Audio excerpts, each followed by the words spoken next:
Fala galera, tudo bem? Sigo aqui num cenário improvisado de quarto de hotel, mas vamos lá porque a Euro tá em andamento e durante a live ontem vocês levantaram uma pergunta interessante sobre o número de gols de fora da área da Euro. E aí depois eu fiz questão de ir olhar com calma todos os gols, foram 12 na primeira rodada, né? Então 12 gols de fora da área na primeira rodada da Euro. É um número muito relevante, 12 gols em 12 jogos. São cenários diferentes, mas eu acho que dá pra gente separar em quatro categorias e enxergar um padrão que é interessante como uma teoria para o que pode gerar isso. Lembrando que a gente está falando de uma situação que, estatisticamente falando, é uma situação improvável. Chutes de fora da área são, quando a gente olha para expected goals, né, para a estatística do XG, são chutes improváveis de gerarem situações de gol. E até por isso, e por cada vez mais um número das estatísticas, os dados sendo usados até por comissões técnicas e tudo, esse tipo de situação passou até a ser desencorajada dentro do futebol em muitos cenários. A questão de tentar finalizar de fora. E a primeira rodada da Euro foi na contramão disso. Então, por si só, é muito interessante ver isso acontecer. Eu tenho a sensação de que passa muito por esvaziar a entrada da área, priorizando uma proteção à primeira linha, que muitas vezes faz com que os times tenham mais jogadores dentro da área, ou aumentando o número de jogadores da primeira linha, seja para defender mais a largura do campo, seja para defender mais o miolo da defesa, seja para rebater a tendência de muitas e muitas seleções, o que já acontece no futebol de clubes há bastante tempo, que atacam com praticamente 5 jogadores, então é muito frequente essa construção ofensiva, uma espécie de 3-2-5 ou 3-2-4-1, enfim, não importa. O ponto é que é muito comum que times ataquem com praticamente 5 jogadores sobrecarregando a última linha. Uma resposta a isso muitas vezes é colocar um jogador a mais e se defender com uma linha de 5, ou eventualmente até uma linha de 6. E quando você vai colocando mais jogadores na primeira linha, você esvazia o restante do campo. São escolhas. A história do cobertor curto nas estratégias do futebol. Então, assim, eu não posso colocar os vídeos dos gols aqui, seria fantástico se desse, mas eu peguei frames, eu peguei imagens congeladas que vão simbolizar um pouco, e aí a gente vai mostrar os 12 gols de fora da área dessa primeira rodada da Euro, porque dá pra gente separar. Então vamos categoria por categoria dentro dessa divisão que eu fiz. Começando pelo quesito erros de saída de bola. O gol do Stâncio, da Romênia, contra a Ucrânia. É uma jogada que começa num erro de passe do Lunin. Como é um erro de passe de saída de bola, naturalmente a defesa tá saindo. Se a defesa tá saindo, se o time tá tentando sair jogando, naturalmente o time não tá posicionado para se defender. E aí não tem muito bloqueio à entrada da área, golaço do Stâncio, chute de fora. Esse é um ponto. Saída de bola mais uma vez, saída da Geórgia. O Tsaishvili é desarmado no início da jogada, a Turquia recupera a bola diante da Geórgia, e no momento em que recupera tem um enorme espaço na entrada da área, normal, a Geórgia estava saindo também. Então, roubada de bola. E a partir dessa roubada vem a finalização do Arda Güler, que vai fazer um baita de um gol na sequência.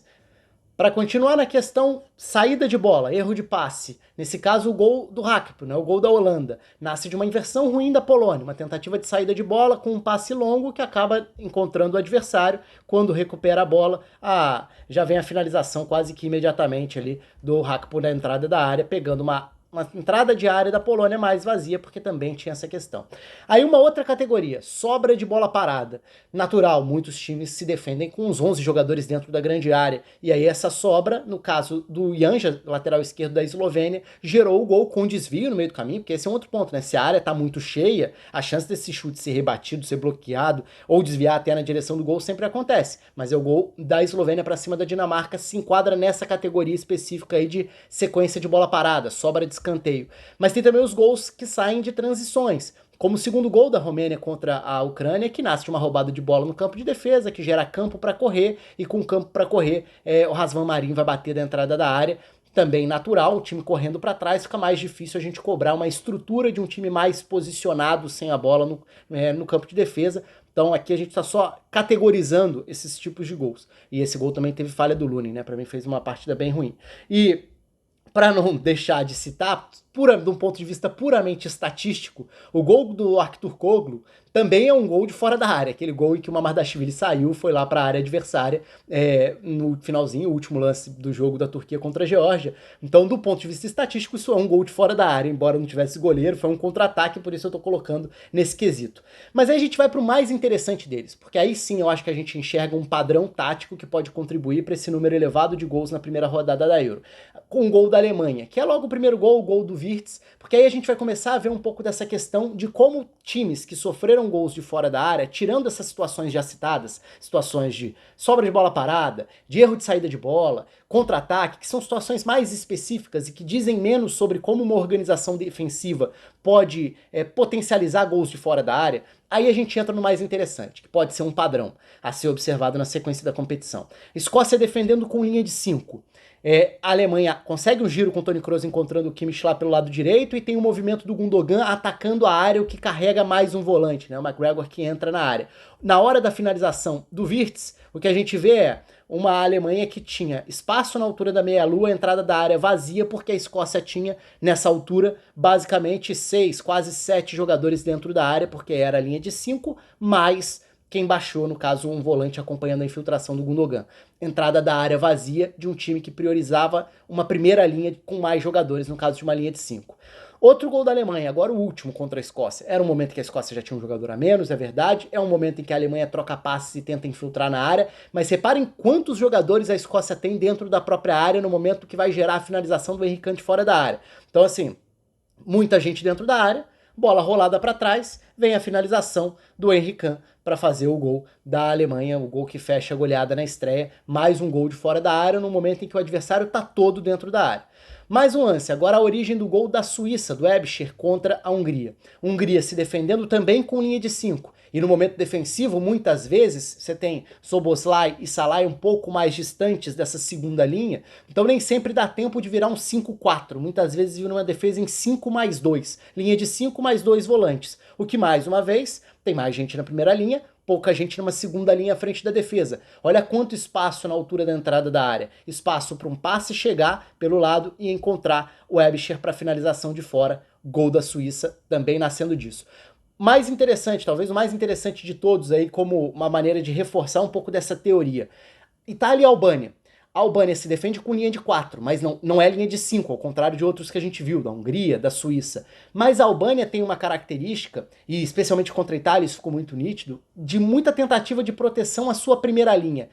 E com isso, diante da Itália, os dois pontas baixavam muito e formavam praticamente uma linha de 6. A origem do gol da Itália tem muito isso. É uma Albânia posicionada praticamente num 6-3-1, o que significa, de novo, prioridade ao número de jogadores na primeira linha, defendendo a largura de uma Itália que atacava com jogadores abertos e que quase sempre atacava a última linha com 5 jogadores, né? Pellegrini, Fratesi e Scamacca por dentro, mais Di Marco na esquerda, mais Chiesa na ponta direita. Então 5 jogadores atacando, uma Albânia que baixava os pontas e essa linha de 4 virava a linha de 6. Para ter uma linha de 6 na primeira linha, a segunda linha perde jogadores. Então vira um 6-3-1 nesse desenho inicial da Itália. Na hora da finalização do Barella, ele tá sozinho na altura da meia-lua para finalizar e fazer o gol. Então, mais uma vez, a questão da sobra, a segunda bola. A primeira linha tá mais protegida, a primeira bola é mais rebatida, mas a sobra, a entrada da área, fica mais vazia para uma finalização.